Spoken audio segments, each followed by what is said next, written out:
Summer start అవ్వడంతో తినే ఆహారంపై శ్రద్ధ పెట్టాలని సూచిస్తున్నారు డాక్టర్లు. ఆయిల్, ప్యాకేజ్డ్ ఫుడ్, షుగర్ ఎక్కువ ఉన్న డ్రింక్స్ తీసుకోవద్దని చెప్తున్నారు.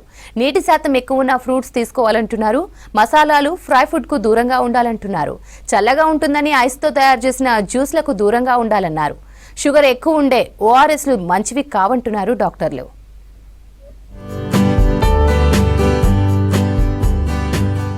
ఎండాకాలం ఆహారం విషయంలో జాగ్రత్తలు తీసుకోవాలంటున్నారు డైటీషియన్స్. వేడి పెరిగిపోయి బాడీలో నీటి శాతం తగ్గిపోతుందంటున్నారు. బయటకు వెళ్లినప్పుడు చెమట రూపంలో లవణాలు కోల్పోతారని తెలిపారు. మితాహారం తీసుకుంటూ పండ్ల రసాలు ఎక్కువ తీసుకోవాలని సూచిస్తున్నారు.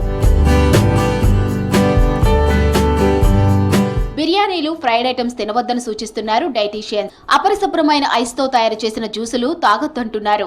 షుగర్ ఎక్కువగా ఉండే ఓఆర్ఎస్లు కూడా దూరంగా ఉండకపోతే డయేరియా బారిన పడే ప్రమాదం ఉంటుందని హెచ్చరిస్తున్నారు డైటీషియన్స్. ఎక్కువ స్పైసీ ఫుడ్, మసాలాలు అవి ఎక్కువ ఉన్న ఫుడ్స్, ఆయిల్లో డీప్ ఫ్రై చేసిన ఫుడ్స్ కానీ, సాల్ట్ ఎక్కువ ఉన్న ఫుడ్స్, షుగరీ డ్రింక్స్ అంటే ఇట్లా సోడాలు, కూల్ డ్రింక్స్, షుగర్ కంటెంట్ ఎక్కువ ఉన్న డ్రింక్స్ కానీ, ఆల్కహాలిక్ బెవరేజెస్ కానీ ఇటువంటివన్నీ అవాయిడ్ చేయాలి. తీవ్రమైన ఎండలను తట్టుకునేందుకు నూనెలు తక్కువ వాడిన ఆహారం తీసుకోవాలని సూచిస్తున్నారు డాక్టర్లు.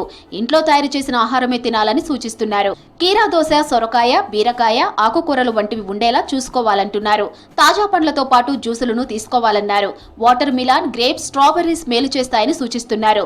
కొబ్బరి బొండాలు, రాగిజావ, మజ్జిగ, లస్సీ, షర్బత్ బాడీకి విటమిన్లు అందిస్తాయని తెలిపారు డైటీషియన్స్. మజ్జిగ కానీ, కొబ్బరి నీళ్లు కానీ, లెమన్ జ్యూస్, రాగి జావ, కోల్డ్ సూప్స్, అలాగే సిట్రస్ ఫ్రూట్స్ అంటే బత్తాయి, కమల, ఇవన్నీ రిచ్ ఇన్ విటమిన్ సి. వీటిని మనం యాంటీ ఆక్సిడెంట్స్ అని కూడా అంటాం, విటమిన్ ఏ, సి, ఈని. సో ఇట్లాంటివి ఎక్కువ ఉన్న ఫ్రూట్స్ని, తాజా పండ్లు, కూరగాయలు బాగా తీసుకోవాలి. ఎండలు పెరగడంతో తినే ఆహారంపై జాగ్రత్తలు తీసుకోవాలని సూచిస్తున్నారు డాక్టర్లు.